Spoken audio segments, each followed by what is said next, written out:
just promised to myself na magiging good mom ako kay Aki and a good partner to Paolo. We're gonna spend it together. Puno ng excitement ang holiday season para kina LJ Reyes at Paolo Avellino dahil ito ang unang Kapaskuhan na magsa-celebrate sila kasama ng kanilang firstborn na si Ethan Aquillo. Super excited. Actually, tinago ko na yung mga regalo niya, ng mga friends ko, yung mga ninang-ninong niya. Kaso yung tatay, sobrang excited kung ano regalo ng anak. Siya nagbukas. Sabi ko, ba't mo binuksan? Sa Christmas pa yung bubuksan ni baby eh. Pero sobrang excited kami. For the first time, syempre magkakasama kami sa isang special occasion. Sa Baguio kami, sa family ni Pao sa Baguio. Doon kami mag-spend ng Christmas. Paano ba pinaghahandaan ni LJ ang unang Pasko nila with Aki? Mga plans rin for Christmas. We're gonna spend it together. Sa akin naman, hindi naman yun sa kung anong material, anong pagkain nyo, anong regalo nyo. Mas importante sa akin yung kasama ko yung mga mahal ko sa buhay. Ayon kay LJ, mas pinaghahandaan daw nila ni Paolo ang future ng kanilang anak. Actually, mas nauna nga namin isipin yung saan mag-aaral si Aki bago yun. Kasi parang, ewan ko, sobrang excited kami kay Aki na lahat na naiisip namin tungkol sa kanya. Like, ngayon na pinag-uusapan namin yung kung saan siya mag-birthday next year. Next year pa yun? Oo, sa July kung kailan siya mag-birthday. Nasa plano na rin ba nina Paolo at LJ ang tungkol sa pagpapakasal? Yung wedding, wait lang. Wait lang muna yun. Oo. Siyempre, mas importante naman yung relationship, diba? Sa career, kasi like si Pao, yun, ngayon, nabigyan na siya talaga ng break. Yun. And sobrang happy kami ni Aki para sa kanya. Tapos, ako naman, babalik na rin po ako sa work ng soon. Right now, career muna. Kung anong relasyon namin or with the baby or with anyone sa personal life ko, parang gusto ko i-keep na lang muna. Tapos, saka ako mag-all out sa showbiz. Ngayong darating na 2011, may New Year's resolution ba si LJ? I don't call it resolution kasi ngayon pa lang ako naging ina. So sabi ko, it's a promise. It's a New Year's promise. Siguro, I just promised to myself na magiging good mom ako kay Aki and a good partner to Paolo. For Aki, this is his first Christmas. So baby, I wish you more Christmas to come. And I pray that you would grow up to be a good boy, a smart one, a very respectful and loving baby. Yes, diba? Okay, Pao, continue to be the good man that you are. And this is our first Christmas together as a family. Sana more to come.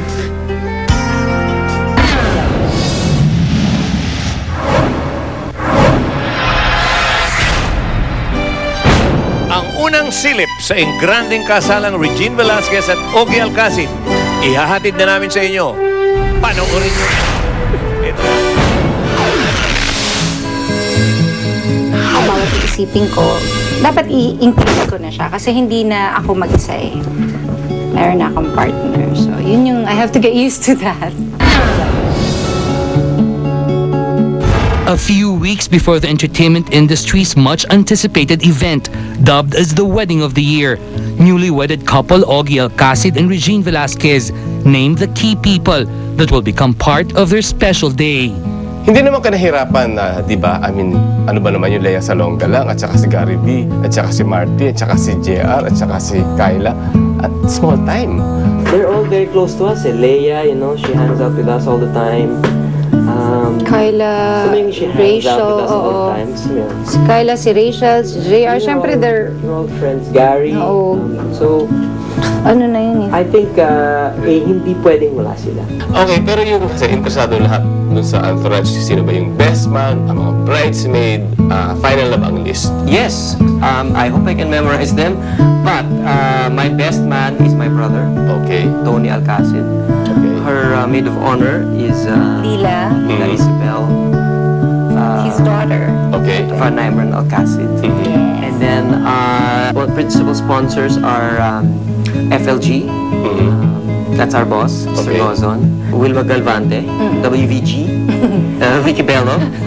And then there's TC, that's Tita Ching. Tita Ching. And then there's MC, Mami Chris. There's TP, Tita Punch. Tita Punch, that's Manetto Mentor. And then there's MVP, Manny V, Pangilinan. And then there's Mr. H, Ronnie Henares, Mrs. H, Vida Henares. And then there's Ana Puno, because Ana Puno is Ana Puno. Sharon Cuneta. Freddy Santos, no relation to Judian or Vilma. Then there's Mother Lily. Yes, Mother Lily. Mother, the only mother in real. The only kuya. Kuya James. And Boss Orly Lakad and Boss Vic. Secondary sponsors, one of my groomsmen is Pinoy. Yung mga showbiz na lang, si Jano Gibbs, Michael V, and Ding Dong Avanzano. Sano. May Sano. And then the bridesmaids are all kids. All kids. Pamangkin ko, inaanak niya. Lahat mga so, inaanak. lahat ng mga yan. And then my Sarah is the Bible bearer. And then there's George and John. George and John are dogs. They're the vow bearers. Ang ex-wife ni Ogie na si Michelle Van Aimrin at asawa nitong si Mark Morrow may partisipasyon din sa kasal. Well, the candle sponsors are Michelle and Mark. For us, it's like a symbolism of, you know, our family and how their love has inspired us. Michelle is doing her hair, her Parang kung si Celeste na yun. Ano yung flowers? and her Corsage. well, it's not a corsage, it's a bouquet. And then she's also doing the entourage. Pero siyempre si Michelle hindi man siguro maniningil for that na, no? Magkano naman ang sisingin? Ano ba? Tsaka yan, ganyan. Ganun talaga. Sa mga huling araw nila bilang mag-boyfriend. I think we're really preparing ourselves spiritually, which is I think the most important thing now that we are going to become husband and wife. No, so We're enjoying the bliss of preparing the whole thing, the bliss of well, having the knowledge that a lifetime will be spending together. Everybody knows naman yung how I started, yung life ko na ako lang, ganyan. So parang this is another, parang ibang journey to for me. And now that we're going to get married, so like he said, parang natutuwa ako na pareho naming kinikilala ulit si God. Not that we don't know Him or anything like that, but it's different when you're with someone and pareho kayo ng, di ba? Parang ganun. So parang ganun lang yung naisip ko. Parang we both wanted to know Him again. So that's kind of nice. Pero tayo mga 28 years old. Na ako 18 lang. Ewan ko sa'yo. Hindi ka nasasad na, I mean, after all this past 18 years, single ka, tapos biglang all of a sudden, Mrs. Alcacid ka na. Wala kang yung parang sadness or parang apprehension. What will my life be? For me, ako siguro kasi nga I'm so used to just thinking of myself na tapos na ako dun sa family ko, na alam ko na maayos na yung buhay nila. So, I've been thinking of myself lang. So, ngayon, tinuturuan ko yung sarili ko na dapat bawat decision ko, bawat iisipin ko, dapat i-include ko na siya. Kasi hindi na ako mag-isa eh. Meron na akong partner. So, yun yung, I have to get used to that. And now, you may kiss the bride.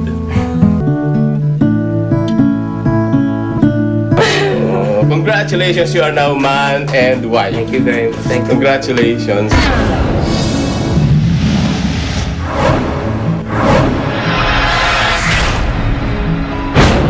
Later pa, total explosive. Gili ang Lolit Solis at Nadia Montenegro, hindi pa tapos? Michelle Van Eimeren, kumpirmadong may partisipasyon sa kasal ng ex-husband niyang si Ogie Alcacid. Abangan ang exclusive interview ng Star Talk kay Michelle. Susunod na.